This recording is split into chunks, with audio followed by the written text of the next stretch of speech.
Okay, as I think everybody's taken care of. So first, we'll just call the meeting to order and welcome everybody and thank everybody for coming out. We have a couple fairly new members, so I thought it might be nice to start. Let's start with Eric and maybe just go around, say your name and who you're with. Okay, Eric Ellis. I'm the director of the Utah Lake Commission. And just a reminder, yeah, turn your microphones on when you talk so the online folks can hear. Laurie Backus. I'm with Utah State Parks. I'm the North Region Manager. Put that towards your credits because they're going to generate $500,000 in load impact. I'm John Mackey. So I'm with the Division of Water Quality. I'm an assistant director, currently serving as interim director. Corey Pierce, Spanish Fork City. I manage wastewater.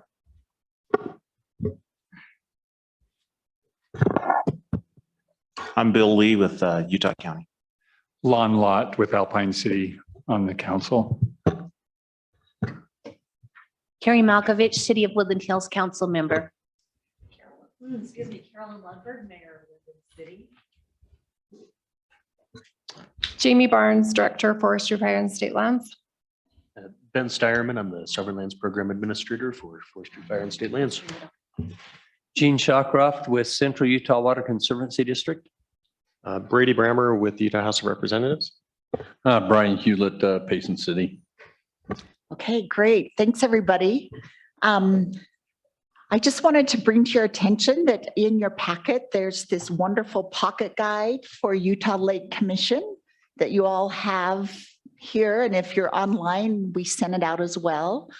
So please take that and read it. It's a great little quick glimpse at what our goals are and what we do and who's on the governing board in case you need to reach out to anyone.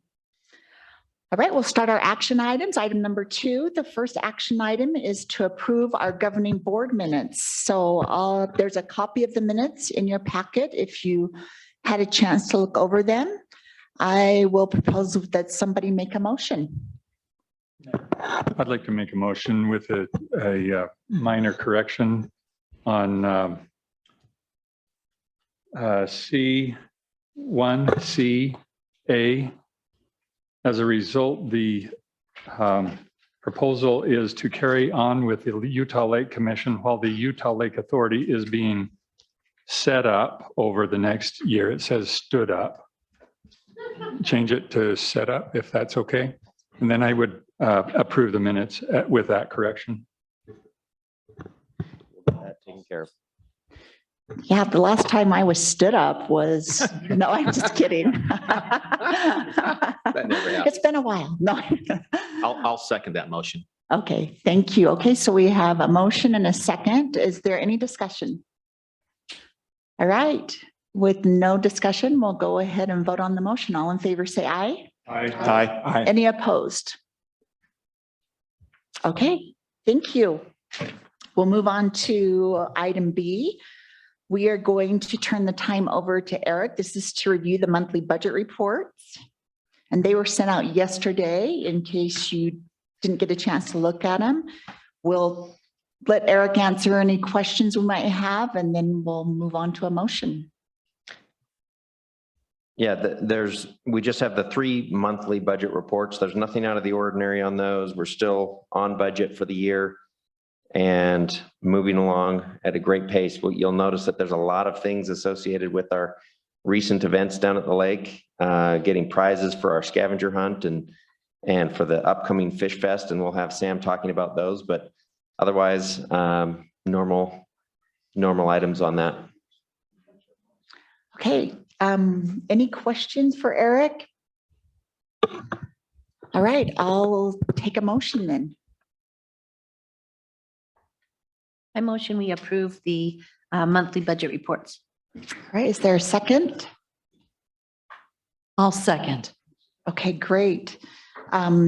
Is there any more discussion on this? All right, I'll take a vote. Everyone in favor, say aye. Aye. Aye. Any opposed? All right, the motion passes, and welcome, Terry. We're glad you're here. I'm trying to do multiple meetings. That's all right. We're just glad you're here. All right, we'll go ahead and move to item C, which is discuss and review the proposed 2023 budget. Eric, do you want to speak to that at all? Yeah, I would just point out that in our March meeting, we reviewed and discussed the tentative budget. The proposed budget is essentially everything is the same. The one adjustment that came in was Cedar Hills, who had kind of participated on the commission on a temporary basis, decided not to continue in their membership for this very last year. But we made an adjustment to account for that in our budget, and otherwise it's identical to what was proposed for the tentative. And all of us are in budget season, so this feels really comfortable to talk about it. Does anybody have any questions for Eric? I have a question. So this is the last year we will have this budget, and then we will move into the budget that the state is allotting us. Correct. And so when you look at our capital projects fund, for example, we've set it up for this year's budget to be have that zeroed out over the year. So we'll be working on acquiring some more equipment so that we're heading into the Utah Lake Authority running with all the things that we need, having put to good use the dollars that we've been saving up a little bit of with the commission for other purposes. Great question. Any other questions? All right, I'll take a motion.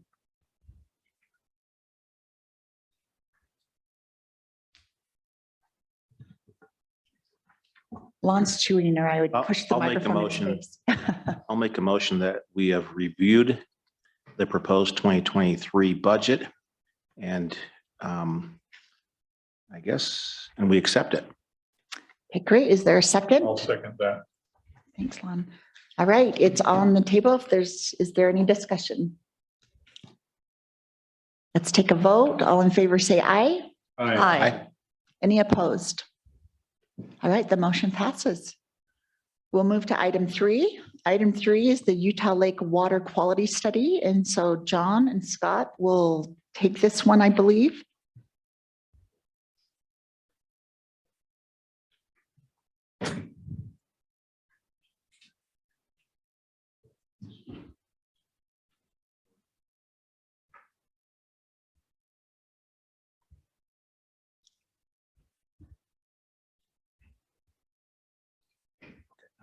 I'm just going to test it to make sure.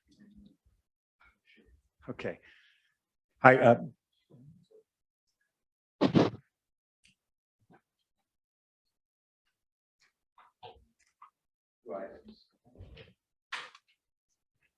Hi, good afternoon, everyone. My name is John Mackey.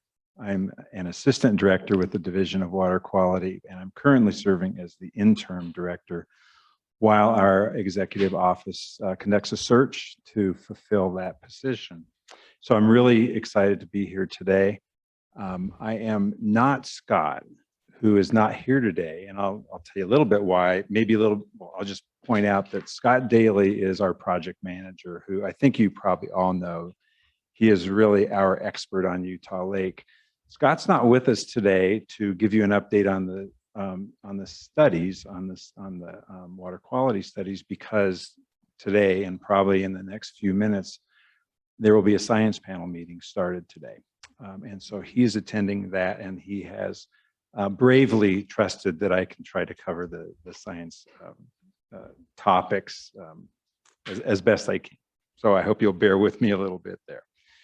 And I'm sure we'll have Scott back another time to give you a more detailed review. But there's two parts of what I'm going to be talking about today.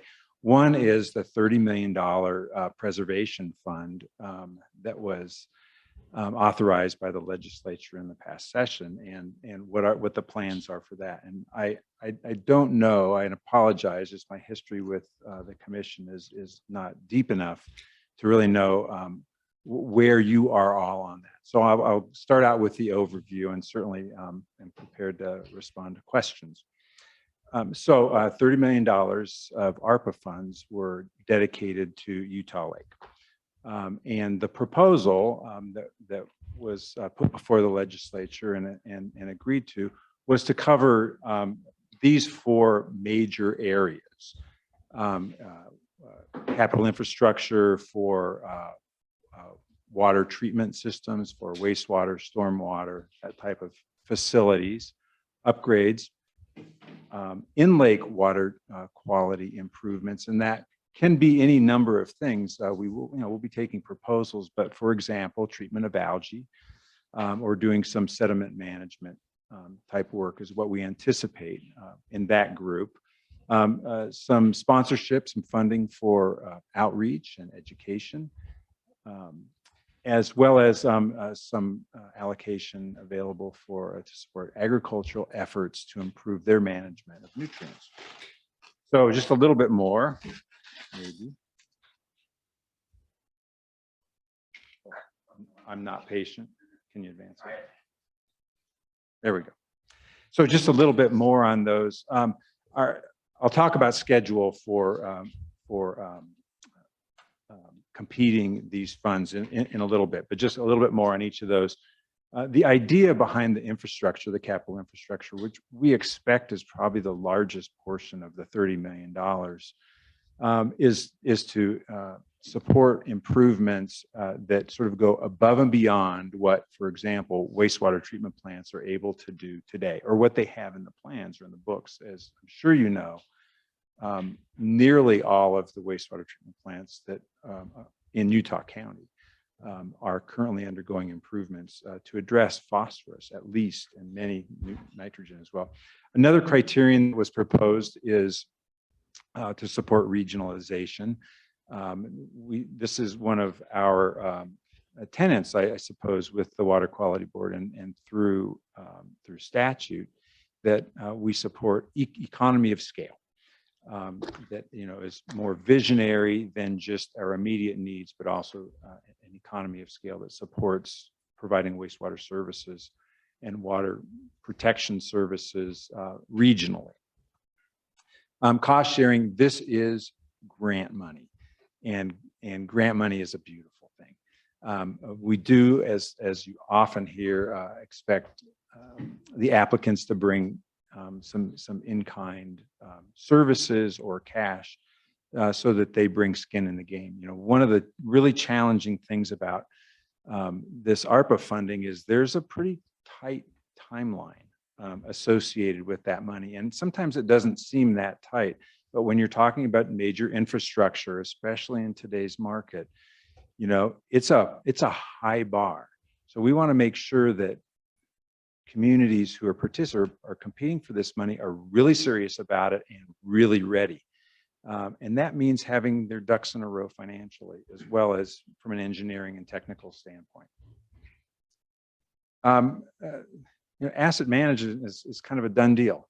This was an important consideration that was worked out with our previous director, Gaddis, to encourage communities who build this infrastructure to carefully maintain it so it has the longest life that we can possibly get out of it. In this last section, HB 269 was passed that will require those who accept this type of money, federal and state financed assisted money for their infrastructure projects, will participate in asset management. So that's kind of a no-manager. And then there were some technical eligibility requirements as well associated with the funds. In-lake water quality improvements, the legislature's already put a lot of money into doing some studies in the lake to investigate. You've heard of the limno corrals projects, as well as some in-lake treatment of algae that have been done around some marinas. And there's been quite a bit of research. Our intention with these funds is to take that to the next step, to take advantage of the research that has been conducted to be able to put together the infrastructure, the long-term infrastructure to support good approaches to in-lake treatment.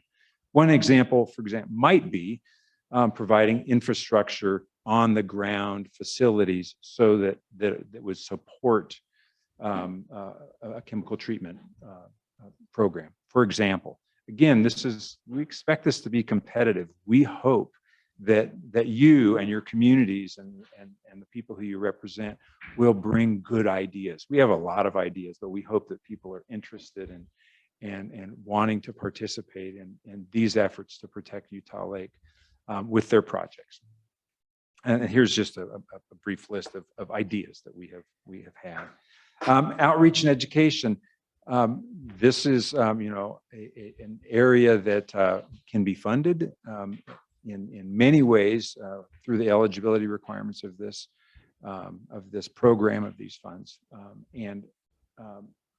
I think the commission is a very good example of a group that has financing and a high level of interest in bringing education and the attention of and bringing to the attention the public the important work that is being done and is needed to be able to take care of the lake.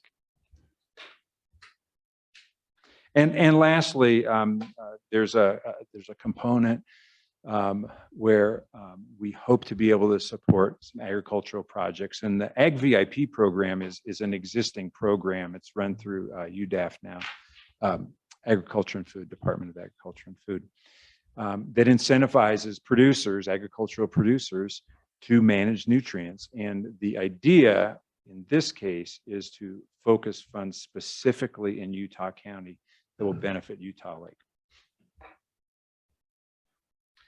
Briefly on schedule, I don't know if you can see this. My eyes are bad enough I can barely see it. I think the important milestones are we intend to be soliciting project ideas for these 4 areas of work beginning in December. December 16th is our target.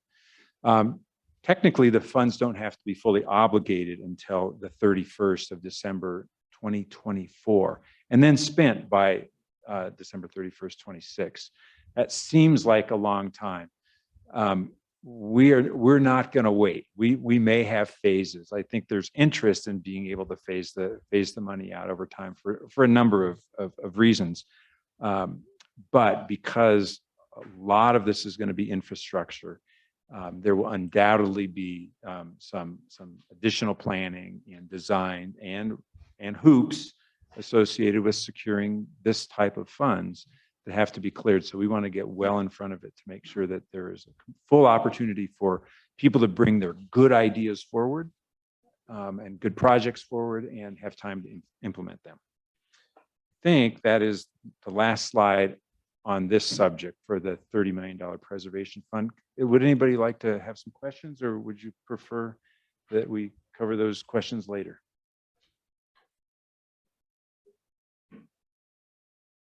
I have a question. So of the 30, have you earmarked it in categories of your in the amounts for those categories?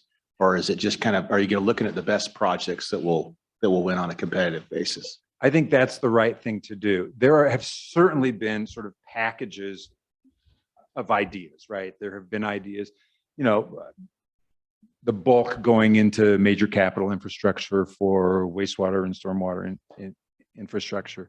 I don't think that we are locked into any specifics. We really want to bring the best projects for water quality, and we will certainly try to have all of these. I expect that's really going to be easy to have representation from all of these areas because it's grant money. So grant money is very popular. Sorry, how far back, if it touches the lake, is that part of a project? And the reason why I ask that is because in the county, we've been going through and looking at projects. We had some money and the project asks were a lot more than we had. And so I'm anticipating the same thing will happen. But I'm wondering if you go with, like, I know Orem's got a wastewater treatment plant plan that they're working with. And I think Spanish Fork's got the same thing. It eventually does touch the lake. Would that be an application that you would look at? Yes, I will say that most of the treatment plants have work in progress, and we have to be careful about funding work that's already been done, sort of repaying work that's already been done and already been paid for. The idea here is that these treatment plants are all being built to meet a phosphorus limit of 1 milligram per liter. The idea here, the intention, expectation is that what's implemented will do better than that. Right. So for the most part, that takes another step outside of the current projects. Does that make sense? Yeah. But are those utilities, cities, districts eligible? Absolutely. Yeah. Okay, good. There you go. So don't worry, Corey. Good ideas for water quality. There's plenty of them. That's what we look forward to. I am probably already over the 10 to 15 minutes that Eric allotted, so I'm going to try to move fairly quickly through science panel. The sort of three main steps that the science panel is involved in are the studies proper, and then how the results of studies can be implemented to accomplish nutrient criteria and the goals for water quality and for what the lake's future should look like. So this is a very structured program, and I have to apologize. I was not there in the beginning, but this scientific process is a very organized process designed to make sure that it has, full participation from, all of the cities and many other organizations and government agencies who have an interest in Utah Lake. And so I think that the idea of charged questions is that the structure is there's you guys, there's the commission, there's the steering committee, and then there's the science panel. And the steering committee sort of crafts the questions. What do we need to know to be able to make progress towards reshaping the lake or protecting the lake for our vision, for the community vision. And those charge questions get flowed down to a science panel, which is a group of 10, now 9, I think we're short one now, experts in a number of different scientific areas who investigate these questions, these scientific questions, through quite a number of studies, and to be able to report back and to the steering committee to help them to inform them so that they can chart plans for implementation and long-term protection of the lake. I'm not going to go through all of these, but this is the studies. These are the studies that have flowed out of these charge questions, and most of them are done. We'll see a little timeline a little bit later. Yes, there's a question. Yeah. As I look, can you go back one slide? I hope so. Okay, so when we talk about the historical condition on item 1, and then item 4, is there an improved stable state that can be reached? And I think, the history of it changes quite a bit over time and all of that. And so I think those are appropriate to be together. What I'm wondering is, do you think the scientific commission is taking into account the ability to have a stable state with, between 700,000 and 1.7 million people surrounding the lake? Are they taking into account population and that stability, as opposed to just, because oftentimes environmental review is what was it historically? Can we get it back to that? And that's not happening because we're not removing, several 100,000 or over 1 million people from interacting with the lake. Are they taking into account population interaction? So, I think that the correct answer to that, Representative, is that yes, it will be taken into account in the implementation phase. Sort of the principal focus where this all starts from a water quality standpoint is what should the nutrient balance look like in the lake to make the lake healthy and presumably to mitigate harmful algal blooms and a number of other challenges that prevent the lake from being all it can be. I think that the question, what did the lake, what was it once historically? What was it before Europeans arrived here, or even before? The intention of that is to help understand really what the lake. The idea isn't that we should turn back to that, but that, I mean, maybe that's sort of, it's sort of a baseline. It's sort of a benchmark. One of the things that's really challenging about the approach that we're proposing here is to be able to determine, you know, sort of a range of stable states, of stable conditions that are all consistent with the beneficial uses that for which we use the lake. And because, and to be able to establish, you know, what does that mean for us? What do we get out of that effort of reaching that stable state, and what's it cost? And so that there is an opportunity for, you know, leadership especially, but for communities to play a part in that determination, because trying to turn it into something that it can't be, that it never was, or that is you know, sort of beyond you know, beyond economic reach doesn't make sense. Thank you. Did I answer your question? I think so. Yeah, thank you. Okay.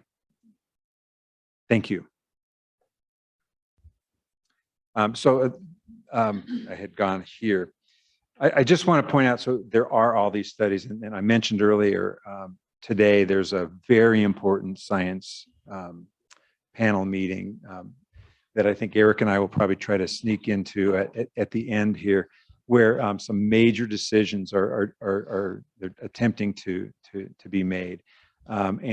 This is in a very challenging new scientific area, atmospheric deposition. A lot of this work has been headed up by the Wasatch Front Water Quality Council, which is an association of the treatment plants and cities and their cities. This has been a very challenging area scientifically, and the science panel has worked hard and fought and perspired over getting to reaching a consensus, and that's their job, to ultimately, by our charter, to reach consensus. And I say that because this has really been a difficult effort, and they've hung in there, and scientists don't always get a lot of credit, and I just want you to know that these people have poured a lot of themselves into this scientific process, and they're not getting paid that much money, but they are very interested in taking care of the lake, and if you ever get a chance to, you know, thank one of these scientists, please do, because they have really done yeoman's work for your benefit and for Utah County's benefit. So implementation strategies. Implementation for us is we understand these different levels, these ideas. We will understand these different levels of stable state, if you will, that the lake can become. What does it take to get there? Does it take changes to wastewater treatment plants? Does it take changes to agriculture and irrigation practices, or managing stormwater in some different ways? And other ideas are certainly on the table in the implementation phase. Removal of nutrient-enriched sediments from the lake, for example.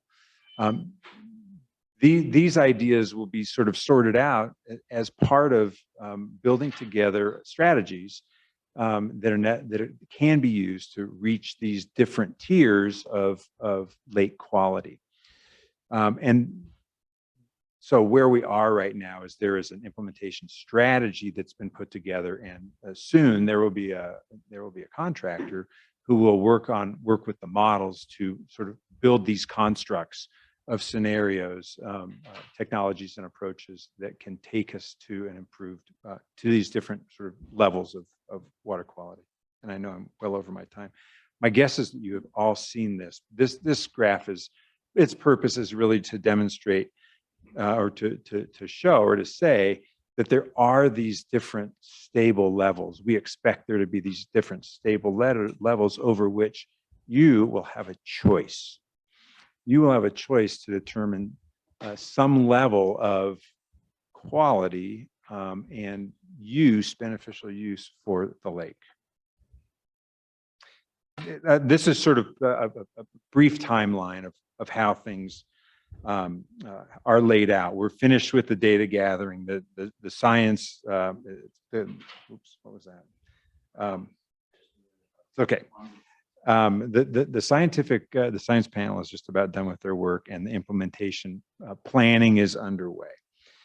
We expect that the science work can be wrapped up by the end of this year, certainly early 23. So we're hopeful for that. And we appreciate your support and patience.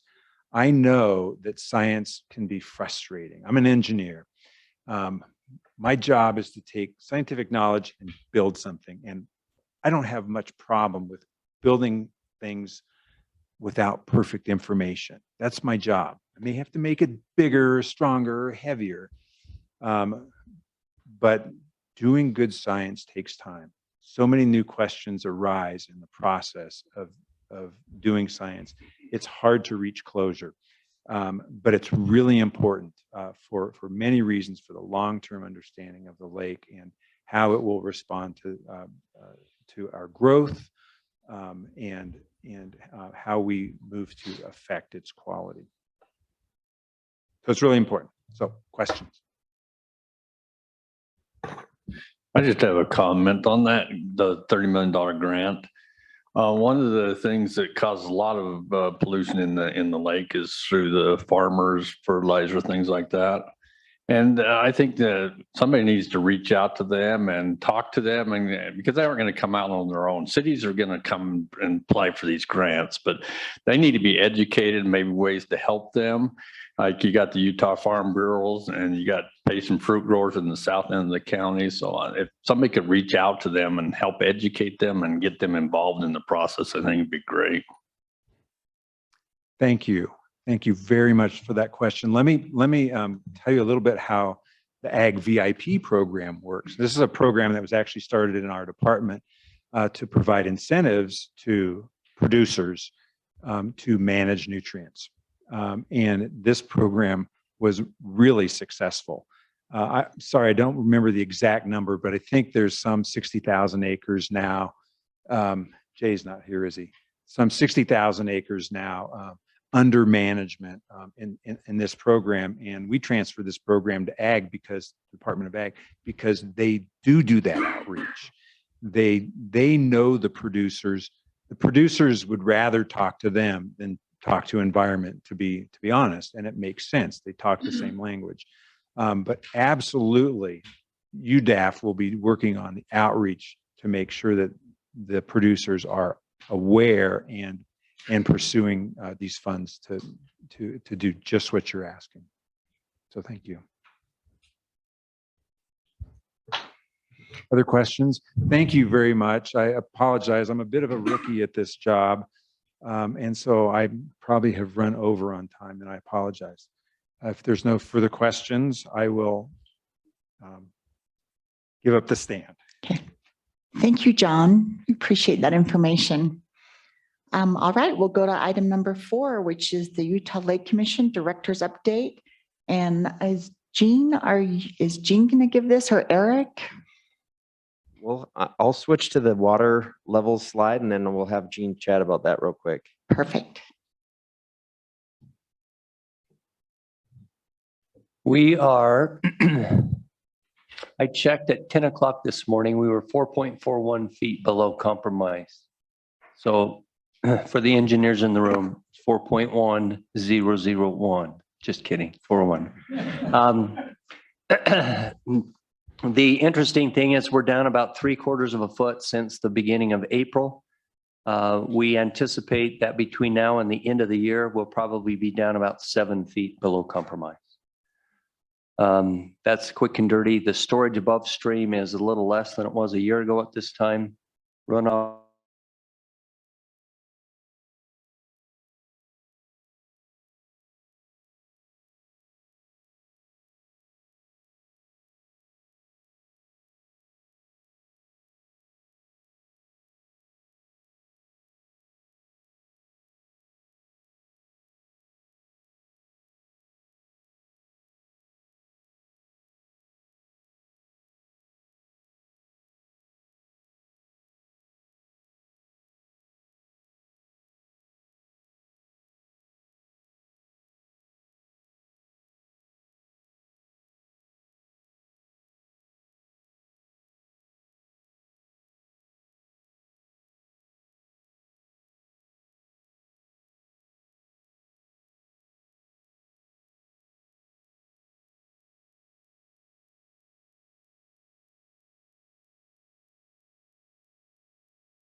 And so we've already got these traffic counts coming up. We're working to improve those just as a technicality.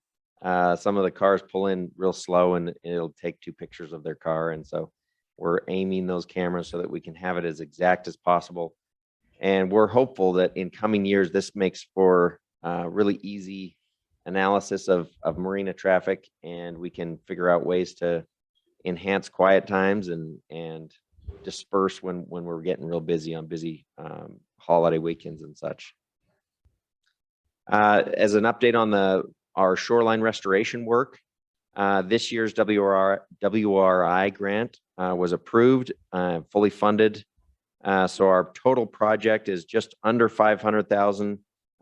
This year's Division of Agriculture and Food grant, they had a ton of requests, and so they approved a percentage of all of those that were ranked high. So we got about 75% of that UDAF request, so more like 92,000 or something like that. So, but that gives us all that we need to complete the shoreline restoration work that we're planning, and it should be an exciting year. We're getting around the entire lakeshore each year now and seeing awesome returns. We're getting out and planting where the Phragmites is not growing back. We've got forestry that's focused on that and seeing the success of that. And it's been a fun partnership to work with Utah County, Division of Forestry, Fire and State Lands, and then all of the folks that are around the edges of the lake that give permissions and access to make that happen. It's a big undertaking. Just an update on the Wacara Way project. Planning is underway on this. We've got plans as far as the north access, potentially a middle access. We're working to figure out if the logistics of that will be manageable. But then the south access point down by University Parkway is where we would have a parking. We'll show you a couple of these sites.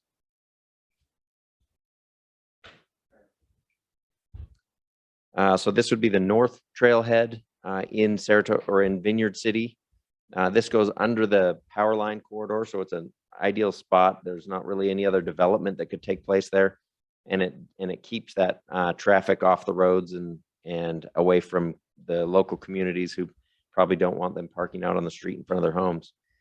This gives kind of a stretched out version. A lot of the folks using these are going to be on bicycles, and so we don't expect as much traffic to have to come and park. It'll be people coming from the communities that are right adjacent to these. This is the middle trailhead that we talked about. We're trying to figure out that one, whether it's feasible or not.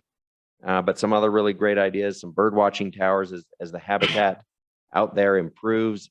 it's drawing in tons and tons of birds, and it'll be a pretty ideal place for people to come down and from regular folks just wanting to see birds to bird watchers alike will find this area really gorgeous.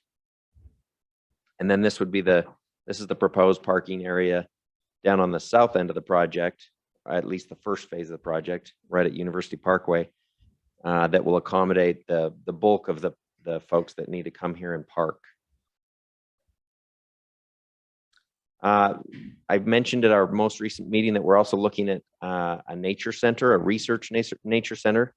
And so these are the sites that are being evaluated.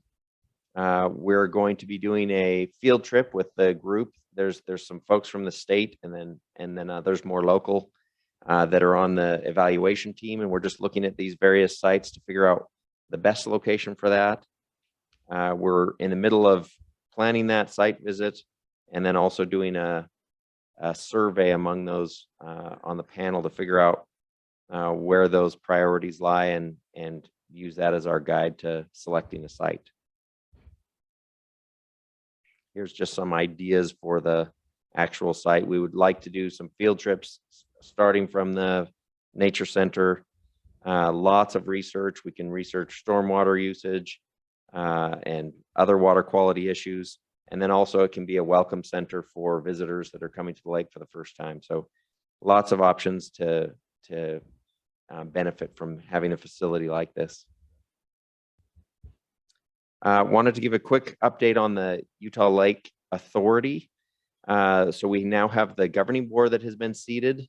That's listed off to the right there. We're planning our first meeting in July.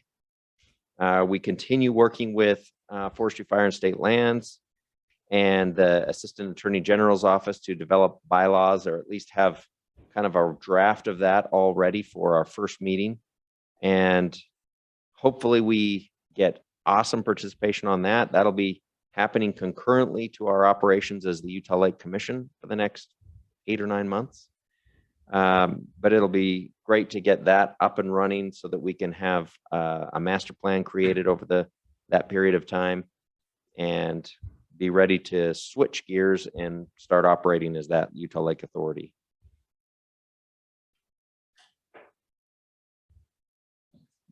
All right, we're going to have Sam do a portion here, so I'll turn it over to him. Thank you, Eric. And thank you, board members, for being here. I always enjoy the fact that my presentation is the fun presentation. At least that's what I call it. You'll notice there's some information about events we wanted to share. But before I do so, you'll notice in front of you, in addition to the annual report and the pocket guide you saw here, our projects flyer. This is a part of our outreach efforts this summer, was highlighting some of the awesome projects that are happening at the lake. So feel free to peruse that later and share with others. There's some great information there, and then it directs people to our projects page on our website where they can learn more on those topics. So speaking of summer events at the lake, our goals around our events are usually twofold. One, trying to improve public perception, and two, providing memorable experiences for people at the lake to, again, improve public perception. To be able to help provide support from the residents of the lake, help them learn more about the lake and have fun down there. So the first slide I had here, I wanted to do a shout out for Explore Utah Valley. We partnered with them recently to feature 8 summer events that people could participate in at the lake. And this next slide highlights our events and events that we're connected with. The list itself was 8 total, so there's a few others that are from third parties that I didn't put on our slide today. But the first one that I listed there is the Utah Lake Regatta. This has historically been done in conjunction with the Utah Lake Festival on the first Saturday in June. Although the festival has been on hold with the pandemic and some other things, the regatta has continued to move forward. I think this year they had over 40 sailboats participate. So a really cool experience.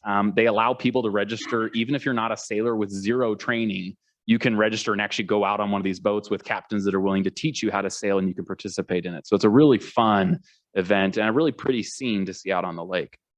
The scavenger hunt is one we just hit on, and I'll speak more on that in our next couple of slides, but we're really excited with some of the successes of the scavenger hunt this year.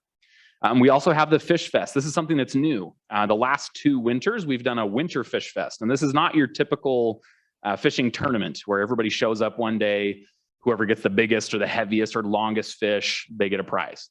Instead, we cater this to be for all kinds of skill sets and try and introduce people to the benefits of fishing at the lake. So our prizes center around things like who got the most species of fish, and other things to try and encourage people to get out and have fun and a bit more of a casual approach to fishing at the lake. Also on there, a special note about the photo exhibit fundraiser. This is a partnership with the Utah Lake Photography Club the commission has worked with for several years. They wanted to help fundraise for our life jacket loaner program, which I also have an update on today. But that display has been on since the beginning of May at the Sarah Center for the Arts in Orem. And I wanted to just make sure we highlighted that on June 24th, obviously all the board members are welcome to attend and anybody else from the public or otherwise. We'll be having an open house where we plan to have the photographers whose photos are on display that are being sold to fundraise, as well as the families of Priscilla Bienkowski and Sofia Hernandez. If those names don't trigger a memory, those are the two girls who unfortunately lost their lives a few years ago on the lake. And the commission has worked very closely with those families since then to launch the Life Jacket Loaner program. So they're actually coming into town for that open house and for, on June 25th, the Paddle with Care event. We reported on this previously. It was going to happen in May, but we showed up day of, and Utah County Search and Rescue, who had already planned to be there with us and help with water safety. We had a little powwow and decided it did not look safe for paddling, and this was a water safety event. So we rescheduled for June to make it work for the families to be there. So on June 25th, we'll have paddlers actually paddle from Vineyard Beach across over to American Fork Marina. And then we'll have a water safety event there with a few booths, some fun activities and such for everybody who comes. So obviously any of these events, we always love the help in raising awareness of them, and we'd love to have any of you who are interested attend them as well. If you have questions, always feel free to reach out to me on those. So the two events I wanted to hit on specifically, the scavenger hunt. So these are a couple of photos. To help you understand what this is, the scavenger hunt was meant to be in lieu of the festival. The festival was a one-day event. People could come down, learn about the lake, experience it in a fun way. And that went away with the pandemic. And so we launched the scavenger hunt, which utilizes an app called Goose Chase. It's basically an app for scavenger hunts. So we input missions, over 150 different missions to do with Utah Lake. And there's 3 different types. One is text, so they can answer trivia questions or go read a blog post and tell us something they learned from it or watch a video. Then there's also photo and video missions. They have to go do something and submit photo or video evidence that they accomplished it. And then the third is GPS. So using these 3 different tools with Goose Chase, people go and complete fun and educational missions and learn more about the lake and have a good experience there. So I pulled a few photos from this year that just finished on the 12th. I'm going to test out the fancy projector clipper here. Here we are. There's our spotlight. So in the top left corner there, we actually hide, I think it was 8 caches of stickers, 7 stickers and 1 tattoo that are related to the lake, the June Sucker program, Central Utah Water, and other stickers that we've helped create. They had to go find those and submit proof that they found them for one mission. Another one, they had to spell out Utah Lake with either their team members in laying on the ground or other household items. Another one, we actually had them pick up any garbage they found while they were down at the lake and submit proof that they'd help clean up garbage. And then over here on the right, you can see one of my personal favorites. They had to reenact singing in the rain at the lake. There's a lot of great light posts down at some of the marinas, so I think they all had fun with that. And then down the bottom right corner, another challenge was how many hammocks could they hang together in one group. So these are some of the fun missions. There's a lot of great educational missions. And the biggest piece of feedback that we get every year, this is our 3rd year running this event, is something to the effect of, I never knew you could XYZ. They never knew they could do this or that. They never knew this project was going on. We get overwhelming positive feedback. So a couple of those pieces of feedback, one of the charts here on the screen on the left here shows that one of the objectives is to improve people's perceptions. And we asked them, do you feel that it improved your perception of the lake? And this year, 91.2% said yes, they agreed with that statement. So we're really excited to see that people feel that way and report that as well. On the right chart there you see on the screen, we also asked, because you did the scavenger hunt, how likely are you to come back to Utah Lake at some point this summer? And almost 80% said very likely and 15% saying likely as well. So we're really excited to see that people want to come back after they experience this. Now, I wanted to hit on one particular thing with the scavenger hunt this year, which is we wanted to try and create a greater participation. The first 2 years, we had lots of teams sign up. In fact, you'll see my comparison here is to 2020, our first year. But we felt like although we had a large number, or we were pleased with the number of registrations, a lower percentage of people actually participated. So we made a few changes. One big change was we wanted to add a registration fee. Previously, it had been free to do so, and we just added a $10 per team fee. And the idea behind that was to create a little bit of buy-in, maybe some skin in the game, that they wanted to do something with that, as well as it was a minor increase in revenue to help cover some of the event costs. And here's the results. This year, we had 52 teams register and 49 were considered active. That's a goose chase statistic. It basically means they completed at least one mission, okay? The first year in 2020, we had 204 active, or teams, excuse me, with 167 active. So the difference between that is this year, we had 94% of our teams were active versus in 2020, only 82% were. Another comparison, in 2022, 84% of the teams completed 10 or more missions. Okay, so the first comparison, calling them active, was just one mission. Now we're narrowing that further. 84% of teams this year completed 10 or more missions versus the first time we ran it, only 47% actually went beyond the 10 mission mark. And keep in mind, every year it's been about 150 they could choose from. This year, there was an average mission completion rate of 44%, meaning all the teams, when you look across the average, on average, they completed 44%. So a little bit less than 75 of the missions available. Versus in 2020, only 24% of the people who registered completed, all the teams completed on average 24% of the missions. Lastly, our Net Promoter Score. If you haven't heard of Net Promoter Score, it's a tool in surveys to assess how likely people are to recommend your event, your product, your service to others. So it's meant to try and narrow in, not just are people satisfied, but do they like your thing, your event, your product, your service enough that they want to tell people about it. In our first year, we got a 65. To help you understand, the score ranges from -100 all the way up to 100. So 65 is actually really good. However, in 2 years, we've actually bumped that up 11 points. So we're really impressed with the fact that the event has done as well as it has, and even more people want to share about it. So the scavenger hunt was definitely a great success. Although next year we are looking at implementing the Utah Lake Festival again in 2023, we do plan to also maintain the scavenger hunt as an option for people. Last thing I wanted to report on is our life jacket loaner program. I've spoken on this before. As I mentioned earlier, it is a partnership with a variety of entities and access point managers and the families, the Bienkowski and Hernandez families. So as of right now, construction on the 5 stations at the lake that we have to start with is about 80% complete. Just a few items there. You'll see here on the right side, if it's gonna work here. There we are, one of the completed stations. This is over at the Knolls. That's what they'll all eventually look like. And then we're gonna have a bar built in to help from wind. As you notice, a couple of these life jackets in this photo are quite literally strapped to the station to make sure they don't blow off. So we are having a breaker bar built in to help prevent that from happening. But 80% complete in the last month or so with the help of a few volunteers, as well as our summer intern, Olivia, has been instrumental in this.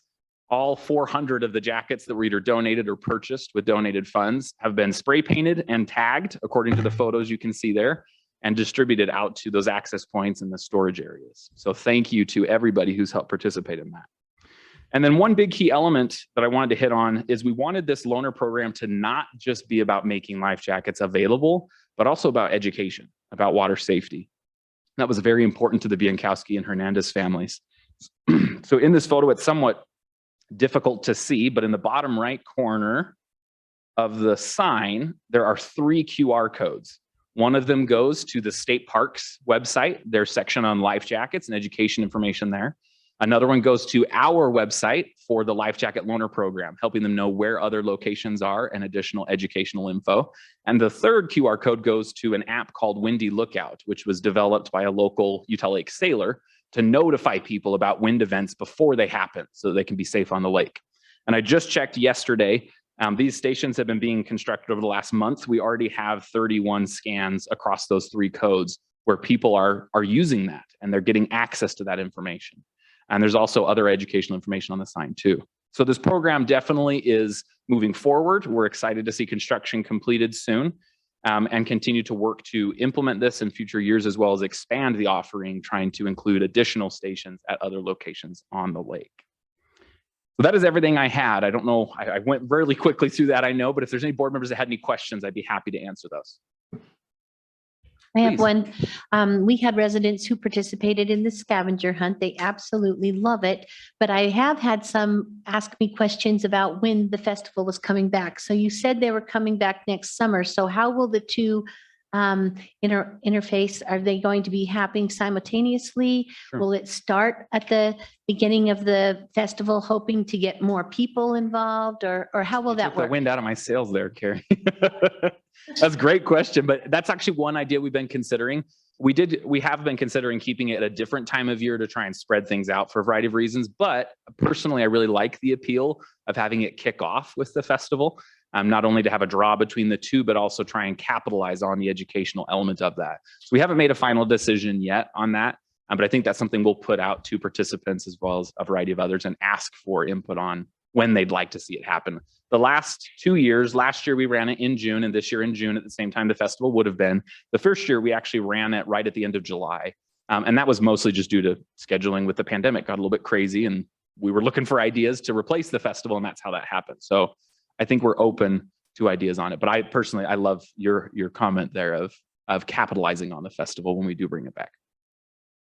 Thank you. Thank you very much. Thank you, Sam. Okay, item number 6, the Marina Access Enhancement Project updates. So Eric, we'll turn the time to you. Thank you. And we did, on one of the first days of the scavenger hunt, we were down at one of the city days at Vineyard, and we had lots of people sign up just that were passing by and chatting with us. We had a QR code for them to scan and sign up right there on the spot. So having it at the Utah Lake Festival is a great idea, because that's their sole purpose in being there, is to understand more about the lake. So wanted to give everyone an update on our marina enhancement projects. American Fork Boat Harbor, we've worked with the city on getting a couple really good grants to carry out their expansion project.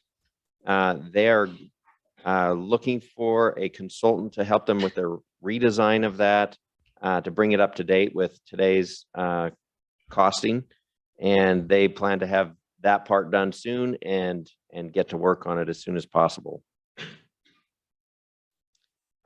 We have 2 projects in Saratoga Springs, or 4 projects actually, but 2 marina projects and then 2 trail projects that are happening as we speak. The South Marina has some big improvements that are underway.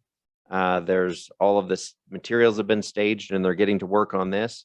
It adds room for cars, it adds boat parking, and then adds a rental station and a kiosk at that site, so that that folks can have a place to go and learn about stuff and rent some paddle boards or what have you, kind of bring that site to life.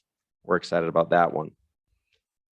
The Lakeshore Trail is getting engineering done right now.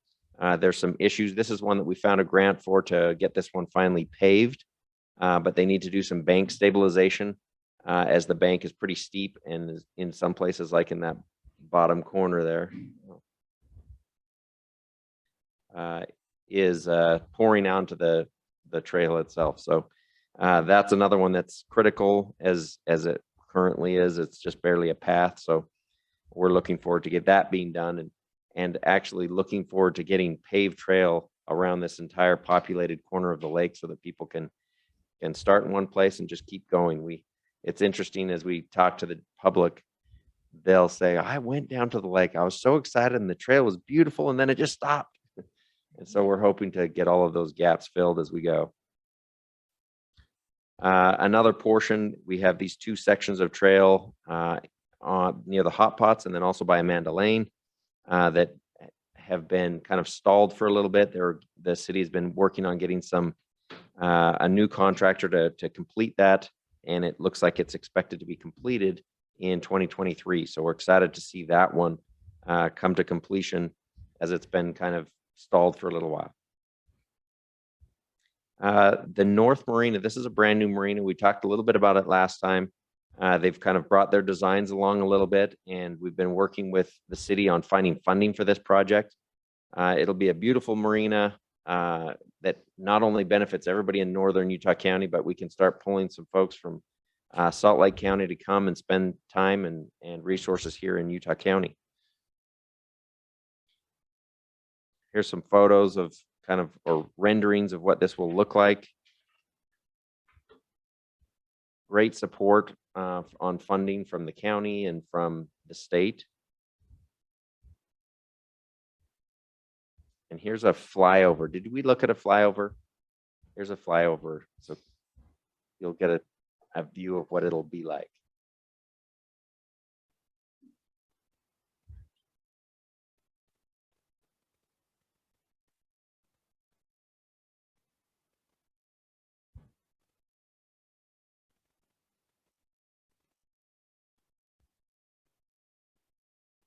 If you weren't sleepy before, the calming music, watch out.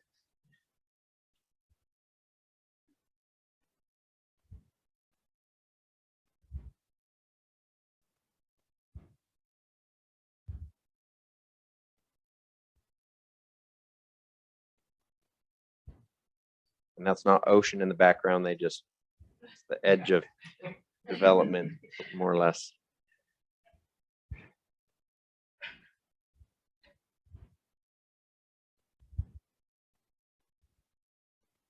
One of the nature center sites, potential sites, is just to the east of this new marina.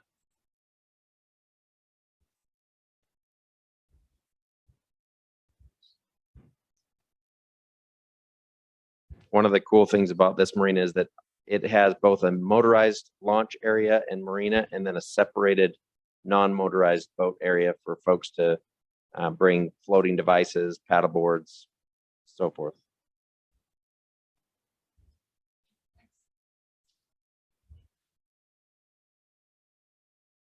Okay. Overall, right now there's $3.5 million going into it. But overall, I think it's Commissioner, do you remember what the price it was? At 12 or 13? Over 13 million. So it'll be developed in phases.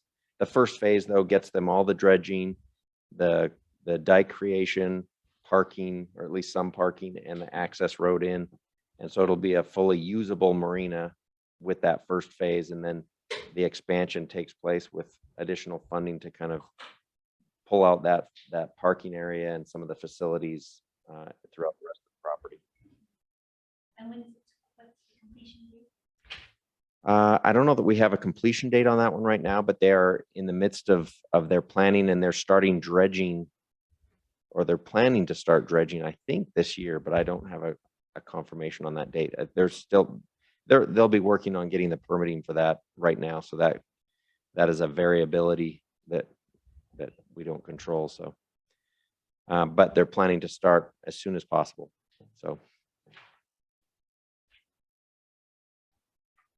okay, Vineyard. Ezra. There you go. Hi, I'm excited to be with you today. My name is Ezra Nair. I'm the city manager over at Vineyard City. I just wanted to give an opportunity to give an update on our lakefront project. This project is really exciting because it's part recreation, part economic development. So to start with, a little bit of background on the project for those who aren't familiar with it. We received a grant from the county through the TRCC funds in 2020, and that was part of that phased approach where we phased in projects each year, where Vineyard was on the tail end of that, but that's starting up now that we're here in 2020.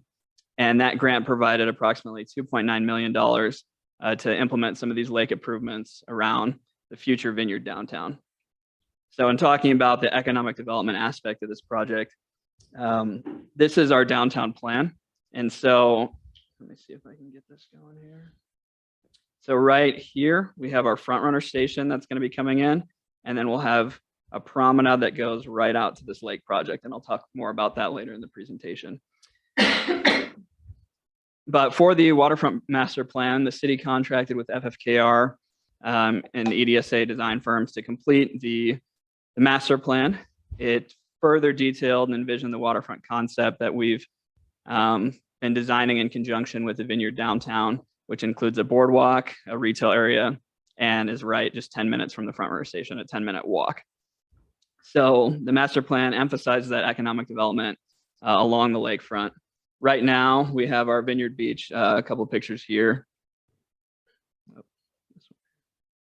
So here's our Vineyard Beach currently and the walk down, but pretty soon that's going to look like this.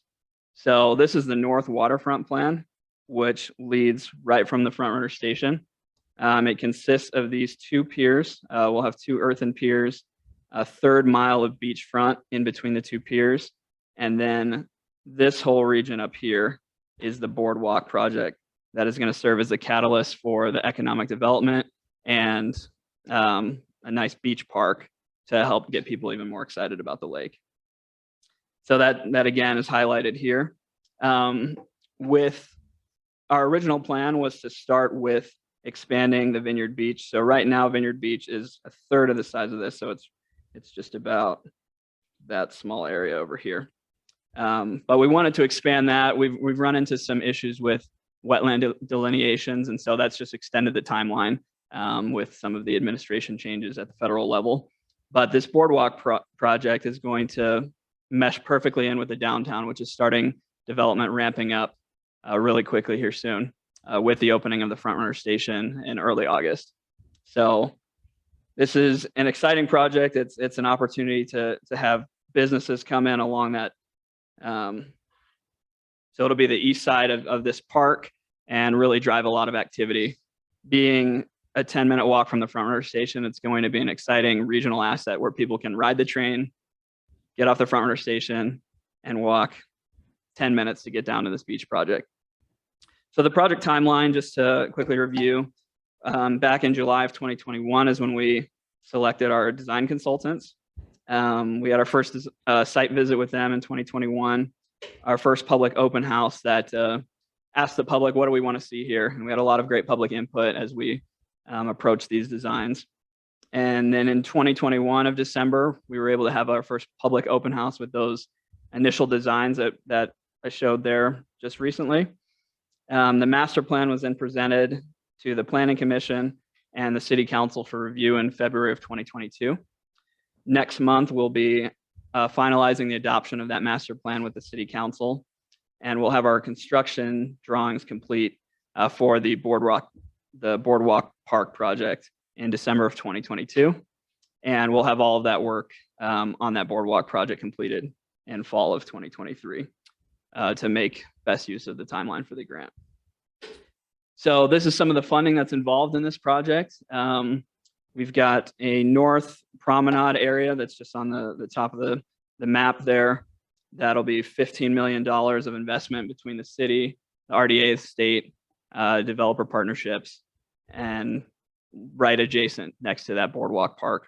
So we've got a ton of money invested in this, and it's going to lead right up through. So you'll start with a transit plaza at the front runner station.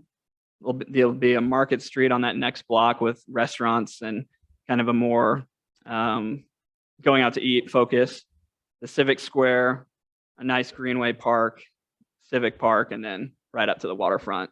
So there's going to be a lot of economic activity right along this corridor, and the front runner station is really paving the way for that. So we're really excited to get that open and continue the work that's been done on here. Does anybody have any questions about the project or the timeline?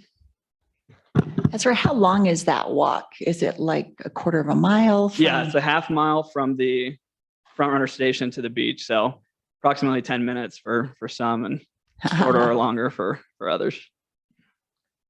Exciting. Okay. Thank you. All right.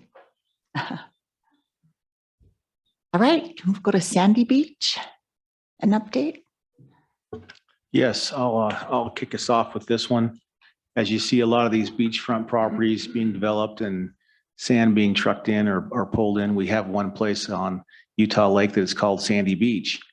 And so this has been a combination with the state buying some property there. There was, if you've ever been down there, you used to go down the road and it comes to the end and it was really hard to kind of navigate through, and most people don't even know about it. And is there about 30 or 37 access points around the lake? Like 27 access points. I think this is a hidden gem in and of itself. People don't really realize where it's at and what's going on with it.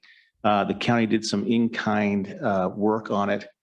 And Cade Christensen, which I found out now is my cousin, he's going to kind of show us and tell us what's been done there on that area in Sandy Beach, which is, if you look at, I'm sure he'll point it out, it's southeast part of the lake. Thank you, Commissioner Lee. Like you said, I'm Cade Christensen. I'm over Parks and Trails for Utah County. This project was kind of a culmination between Utah County, Utah Lake Commission, and Utah Division of Forest, Fire, and State Lands. It's on the south end of the lake, like was stated, and it's just west of Spanish Fork, Palmyra area. So once we got the funds figured out and got the time to start, we have a great weeds crew that do a lot of work around the lake and throughout the county. Jake and his team, they started by taking out all the Phragmites, salt cedars, Russian olives in that area, and they did this by several different methods. Usually a skid steer with a forestry head on it, and you can kind of see the difference that they were able to make. Unfortunately, it's not a one-time fix-all type thing. So these guys are continually working at it and do a great job. Some of these Phragmites are already back and are already on the agenda for some more work to be done out there. After it was all cleared, we had our roads crew bring in 35,000 tons of road base to build up the road to the level of the existing road. There was 2,200 semi loads approximately. So these guys were, for about 2 solid months, every day, five or six trucks were taking 5 or 6 loads out there a piece. And it was just a constant, dump the truck, grade it out, pack it down, and keep going. Our engineers helped with that a lot, and so did our surveying crew. So just lots of hands on deck. After that, we were able to put in a restroom down there. We got it from CXT, great people to work with. And then these gentlemen from Blanding, Utah, put it in, and it's being used like crazy. We did this in several different parks that are up and coming, and it's made a great difference. Then another thing we did that I kind of failed to mention at the beginning is a big part of this project was to clean up the lakefront. It used to be used for lots of parties and that type of scene. People would go down there and get lost in the Phragmites because they're 10 feet tall or whatever. So they'd get lost in there, and there was garbage everywhere and things like that. So our engineering crew, they they got this guardrail put up around the entire parking lot slash loop road, and made it so that people can still access the lake, but most of it is walk-in. So whatever they want to take in, that's up to them, and it's been limiting the amount of garbage that we've seen on the lake. So a big positive there. Some of our future plans, we're trying to get some single table pavilions out there right now, and they're actually getting, a couple of them are getting installed in the next couple of weeks, and that will pretty much take up the rest of our money that we had allotted for this project. And then we've got more guardrail, asphalt, signs, continual weed control, beach cleanup, and tree care. So that's kind of some of our plans and the future for that area. I'm the opposite of long-winded, so if you guys have any questions I did not answer with my presentation, you can let me know. Thanks, Cade. There's a lot of exciting things going on. All right, let's go to item number 7, our meeting schedule for the next year. Just take note of those dates, and then why don't we decide, do we want to go at 9 or do we want to go at 11:30 and do lunch again? What works best for everyone? I vote lunch. Does anyone else have any comments? All right, we'll go to 11:30 then, Eric. Perfect. Okay, so let's open up number 8 to our general comments from the public. If anyone has public comment. Yes, go ahead, go up to the microphone, state your name and.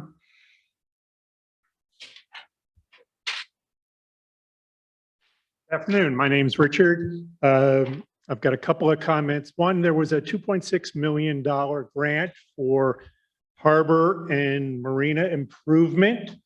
And I'd like to confirm that the public harbor owned by the state in Saratoga Springs is on the list to be dredged.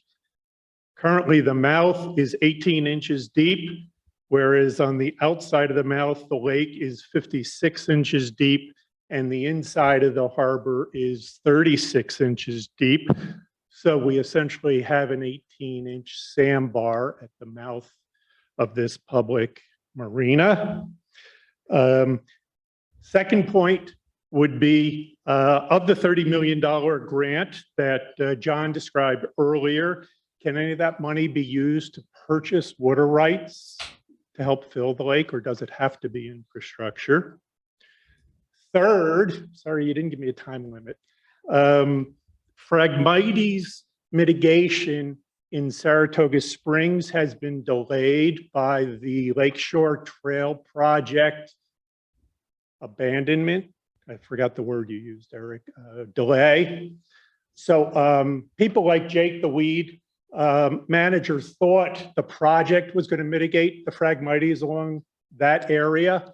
Since the project's been delayed, sort of the left hand hasn't caught up with the right hand, and Phragmites mitigation needs to be done this year on that area because the trail project won't get it done. And then finally, an observation on the scavenger hunt. I noticed that installing the $10 fee decreased participation by 75% from 200 teams to 50 teams or so. So I just thought you might want to talk about whether that fee was worth it or not, or if there was another covariance that drove participation down 75%. And then following that, I have a fair amount of experience with Net Promoter Scores. And there's limited utility for you all using Net Promoter Scores in scavenger hunts where people have already self-selected into the scavenger hunt. But maybe they could be more beneficial to the overall perception of the lake by doing net promoter scores on the lake itself and your perception of the lake, and or spending a little bit of money and doing a survey about people's perceptions on the lake.